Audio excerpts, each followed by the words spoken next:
নমস্কার, সকলকে জানাই শুভ সন্ধ্যা। চণ্ডীগড় ছায়া স্কুল অফ আর্ট সবসময় বিশ্বাস করে শিল্প মানে শুধুমাত্র শিক্ষা নয়, বরং অনুভূতি, অভিজ্ঞতা এবং সৃষ্টিশীলতার এক অনন্ত যাত্রা। সেই ভাবনাকেই আরো নতুন রূপ দিতে শুরু হলো ছায়ার এক অভিনব উদ্যোগ, CSA creative talks, voice of creativity. আজকের এই বিশেষ পডকাস্ট অনুষ্ঠানের মাধ্যমে উঠে আসবে আমাদের প্রিয় শিক্ষক শিক্ষিকাদের জীবনের কিছু না বলা গল্প, তাদের শিল্প ভাবনা আর সংগ্রামের অভিজ্ঞতা, অনুভূতির গভীরতা এবং সৃষ্টিশীল পথ চলার নানান অজানা অধ্যায়। আপনাদেরকে আমাদের আজকের এই পডকাস্টে, আজকের এই নতুন ভিডিওতে স্বাগত জানাচ্ছি। সিএসএর পক্ষ থেকে অনেক অভিনন্দন। আজ আমাদের মাঝে যে অতিথি এসে উপস্থিত হয়েছেন তিনি আমাদের জন্য খুব স্পেশাল। আমাদের আজকের এই বিশেষ পডকাস্টের প্রথম এপিসোডে যিনি আজ উপস্থিত রয়েছেন তিনি আর কেউ নন, অন্যতম এবং বিশেষ মালদার বিশিষ্ট নৃত্যশিল্পী শ্রী আদিত্য পাল। তাকে আমরা স্বাগত জানাই, সাদর আমন্ত্রণ জানাই। সিএস এর পক্ষ থেকে আপনাদের সকলকে আমন্ত্রণ এবং তার সঙ্গে আমাদের অতিথি পরিচয়ের পর্ব শুরু করলাম। আমাদের অতিথি শ্রী আদিত্য পাল, কেমন আছেন? ভালো আছি। আপনাকে আজ আমরা সিএস এর এই ক্রিয়েটিভ টক্সে পেয়ে ধন্য এবং ভীষণ আপ্লুত। আপনাকে অসংখ্য ধন্যবাদ আর আমাদের আমন্ত্রণে এখানে উপস্থিত থাকবার জন্য। আপনাদেরকে অনেক অভিনন্দন যে আমাদের কথা ভেবেছেন বা আমাকে চয়েস করেছেন, তার জন্য আন্তরিক কৃতজ্ঞতা জানাচ্ছি সিএস এর পুরো টিমকে, ম্যাডামকে এবং স্যারকে। আপনাদের প্রত্যেককে আমরা আন্তরিক অভিনন্দন, শুভেচ্ছা জানাচ্ছি যে আমাদেরকে নিয়ে উদ্যোগ বা একটা ভাবনা চিন্তা আপনারা যেটা করেছেন তার জন্য সাধুবাদ জানাই। অবশ্যই, এবং এই সাধুবাদ পাওয়ার জন্য কেবল নয়, আমরা মানুষের কাছে শিল্পকে আরো বেশি করে উদার করে প্রসারিত করবার জন্যই আপনাদেরকে আমাদের মাঝে আনতে পেরে ভীষণভাবে আনন্দিত, খুবই আপ্লুত। কারণ এই ভিডিওগুলো শিক্ষণীয় ভিডিও হবে।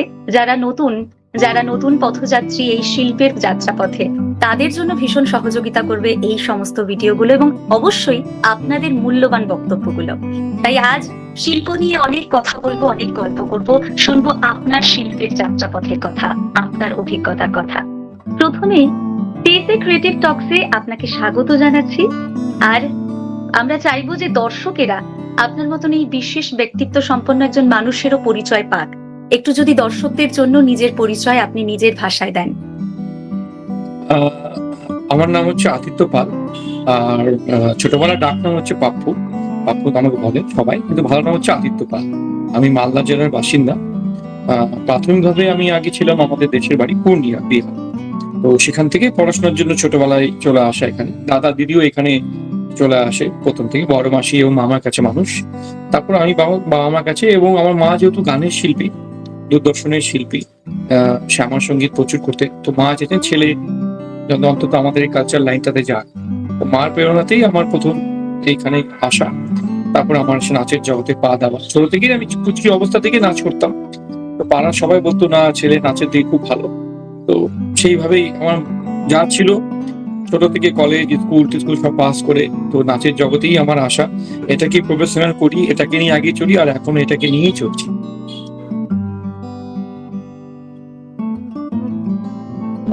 খুবই ভালো। তার মানে শিল্প পরিবেশ থেকে উঠে আসা এবং মাতৃবন্ধন, মাতৃ স্নেহের কাছ থেকে যে শিক্ষাটা এবং যে শিল্পের আলিঙ্গনটা আপনি পেয়েছেন, সেটি আপনার মধ্যে দিয়ে বোঝাই যায় ভীষণ স্পষ্টভাবে। কারণ শিল্পের প্রতি আপনার এই আনুগত্য আমাদের মুগ্ধ করে। আপনি বললেন আপনার ডাক নাম পাপ্পু। এই পাপ্পু নামটার পেছনে কি কোনো মজার গল্প বা কোনো স্মৃতি আছে কি? স্মৃতি বলতে পাপ্পু থেকে মানে সবাই প্রথমে আমাকে পাপ্পু বলেই জানতো। অ্যাকচুয়ালি আমার বাবা হচ্ছে বিহারে, বাঙালি রাজ পরিবারের ছেলে বাবা। আমাদের জমি জমা প্রচুর ছিল ওখানটাকে, কিন্তু আমার জন্ম হচ্ছে 1981, কিন্তু সেই সব বিহারে যা পরিস্থিতি ছিল, মানে কাল পড়াশোনার দিক থেকে বা একটা পরিবেশ বলে যা ছিল, তো খুব একটা সেই সময় ওখানে ছিল না, ভালো ছিল না। তো আমার আগে দাদা এবং দিদি, দাদাকে পরে আমাদের, যেহেতু মা হচ্ছে মালদার, আমার মা, তো আমার মা দাদু হচ্ছে এখানকার মালদার আমাদের স্বামী বিবেকানন্দ স্কুলের মাস্টারমশাই ছিলেন। হ্যাঁ, সেই সূত্রে, এবং মাসি মামা সবাই ডাক্তার বা ইঞ্জিনিয়ার ছিল। তো মা যেহেতু এখানকার গানের শিল্পী এবং ছিল, পরে বিহারে বিয়ে, বাবা গেছেন, তো পড়াশোনার জন্য আমাকে পরে এই যে পরিবেশটা এরকম না, তো সন্তানের যেন ভালো মানুষ হয় তার জন্য পরে মালদাতে আমাদের চলে আসা। ক্লাস 4 এর পর আমার 5 থেকে এখানে মালদাতে পড়াশোনা, তারপর বাইরে আরো কলেজ স্কুল করে বাইরেও পড়াশোনা, ওরা তো লং পরে আমি বলবই। তো ছোটবেলায় সবাই আমাকে ডাকতো পাপ্পু ডান্সার, কারণ ছোট 2 বছর 2.5 বছর 3 বছর থেকেই আমি নাচ মানে হাতে মানে নাচ চলতো সবাই। তো পাড়ার বিভিন্ন অনুষ্ঠানে যেখানেই আমাকে সবাই নিয়ে যেত, তো যেখানে যেতাম প্রথমেই কিছু কিছু পুরস্কার আমি নিয়ে আসতাম থাকতে। আর তো এই দেখে পাড়ার সময় যখন ছিল একটা জামা ওরা আমাকে দিয়েছিল গিফট, যেখানে লেখা ছিল পাপ্পু ডান্সার। তো সেটা আমি পরেই বেশিরভাগ নাচ করতাম, সেখান থেকে সব বেশিরভাগই পাপ্পু ডান্সার ছিল। পরে মালদাতে যখন আসি, তাও আমার যে ভালো নামটা স্কুল থেকে, যে আদিত্য পাল, আমার দাদার নাম হচ্ছে সুদীপ্ত পাল, আমার নাম হচ্ছে আদিত্য পাল, দিদি শম্পা পাল।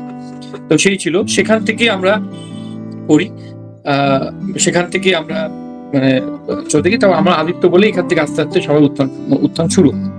মালদাতে যখন প্রথম আসি, আমাদের এখানে একটা বাড়ি ছিল মঙ্গলবাড়িতে, মালদা শহরে একটা জায়গা আছে, সেখান থেকে আমরা পরে আমরা মেন টাউনে আমরা বাড়ি বিক্রি করে এখানে আমরা চলে আসি আরো হাই অথরিটি করার জন্য। শহর থেকে একটু ওই শহরে যাওয়া আসা অনেক ডিস্টার্ব হচ্ছিল, অনেকটা দূর, টিউশন পড়ার ক্ষেত্রে বা খেলার ক্ষেত্রে বা থাকা একটু কাজকর্মের ক্ষেত্রে বা আমার নাচের দিক থেকে। তারপর যখন এখানে পাকাপাকি চলে আসি আমাদের মালদা শহরে কানির মোড়ে, স্কুল খুলি আমার 320 মোড়ে যখন ব্রাঞ্চ হয় এদিক থেকে, মঙ্গলবাড়ি থেকে। তারপর আস্তে আস্তে আদিত্য বলি, তারপর আস্তে আস্তে বলি আমি ওখান থেকে আদিত্য পাল বলে এইটা হয়। ওখান থেকেই আমার বেশি আদিত্য পাল নামে তারপর সবাই যায়, কিন্তু ছোটবেলা যারা রয়েছে আমার পূর্ণিয়া বা যারা, তারা পাপ্পু বলেই আমাকে সবাই ছিলেন। বাহ, ভীষণ সুন্দর স্মৃতি আর অনেক অনেক গল্প আমরা জানলাম এখান থেকে। এটা তো তাহলে আপনার জীবনে একটা ট্যাগ লাইন হয়ে গেছে, কারণ যেখান থেকে যাত্রাটা শুরু হয়েছে সেখান থেকে নাম পাওয়া, এটা একটা অনেক বড় ব্যাপার। তাহলে মালদায় আসা, অর্থাৎ বিহার থেকে মালদায় আসার জার্নিটা, এই যাত্রাটা বেশ একটা লং প্রসেস এবং অনেকগুলো ধাপে ধাপে তারপরে আপনি মালদার একজন বাসিন্দা হয়েছেন, স্থানীয় বাসিন্দা এখন। এবং মালদা আর বিহারের এই যে জীবন যাত্রাটা, সেখানে শিল্প নিজেকে শিল্পের সঙ্গে একাত্ম করতে পেরেছিলেন, এবং মালদায় এসে শিল্পের সঙ্গে একাত্ম হয়ে যে জার্নিটা, এই দুটোর মধ্যে যে পার্থক্যটা, সেই এক্সপিরিয়েন্সটা কেমন?